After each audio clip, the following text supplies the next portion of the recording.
बिस्मिल्लाहिर्रहमानिर्रहीम। आज की हमारी ये वीडियो क्लिप बहुत इम्पॉर्टेंट होने जा रही है। आप इसको मिस ना करें, आखिर तक देखें। आपको इंशाल्लाह वो इन्फॉर्मेशन मिलेगी जो आपको बहुत कम पता होगा इसके बारे में। तो लेट्स से चलें, दो क्वेश्चन है जो बहुत इंपॉर्टेंट है। एक के ग्राफ्ट कितना लगा है, ये बड़ा मोस्ट आस्किंग क्वेश्चन होता है, और दूसरा बैक साइड डोनर की कंडीशन इसके बाद ट्रांसप्लांट के बाद। तो आज इनका 8th डे है ट्रांसप्लांट का। देखें बड़ी ज़बरदस्त इसकी हीलिंग हुई है। ये कॉस्मेटिक हेयर लाइन भी बनी है। ये डबल ग्राफ्टिंग आप चेक कर लें, ये सारा डबल ग्राफ्ट हुआ है। तो यानी एक ग्राफ्ट की बजाय दो दो करके हमने लगाए हैं। इसको डबल ग्राफ्टिंग कहते हैं। एक सुराख में दो दो करके लगाएं। अब आते हैं बैक साइड डोनर। तो बैक साइड डोनर को देखें, आप कहीं से भी ये साइन नहीं है, आपको कहीं नज़र भी नहीं आएगा कि कहाँ से हमने ग्राफ्ट हार्वेस्ट किया है, मतलब निकाले हैं।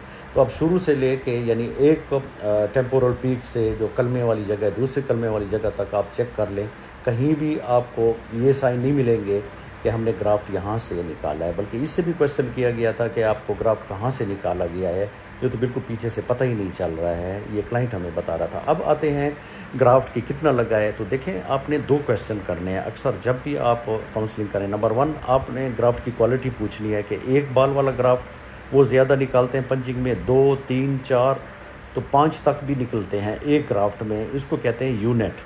जो 2 और मोर देन 2 हेयर निकालें तो उसको यूनिट कहते हैं। तो आपने ये पूछना है कि कितना आपने थिक निकाले हैं कि थिन निकाले। नंबर 2, आपने ये क्वेश्चन पूछना है कि आपका सर्वाइवल रेट क्या है ग्राफ्ट का। लेट से अगर आपको 1000 लगता है तो उसमें कितने ग्राफ्ट ज़िंदा रहेंगे और कितने मरेंगे। तो ये क्वेश्चन बहुत इंपॉर्टेंट है, ये आप लोगों ने पूछने चाहिए, ठीक है। और दूसरा एक और जो बैक साइड है उसके देखें बेनिफिट मैं आपको बताता हूँ। सबसे बड़ा फ़ायदा तो ये है कि किसी को पता ही नहीं चलता है कि कहाँ से निकाले हैं। ना इसमें स्कार टिश्यू बनता है राउंड पंच वाला। और जो बाद में देखें, बाद में इचिंग, बर्निंग या पेन सेंसेशन भी इसमें नहीं होती है, क्योंकि नर्व सप्लाई रीजनरेशन से स्कार टिश्यू में फिर यही चीज़ें भी किसी न किसी बाज़ क्लाइंट को आ जाती हैं, ये कॉम्प्लिकेशन। बाकी आप देखें हज और उम्रे में जाएं तो आप जब बाल छोटे करते हैं तो बिल्कुल यहाँ से आपको कहीं भी पता नहीं चलेगा। और आप स्टाइल बनाएं तो वो भी आप बाल छोटे करके हर किस्म का स्टाइल बनाएं, किसी को भी पता नहीं चलेगा। तो ये सारे बेनिफिट हैं इसके।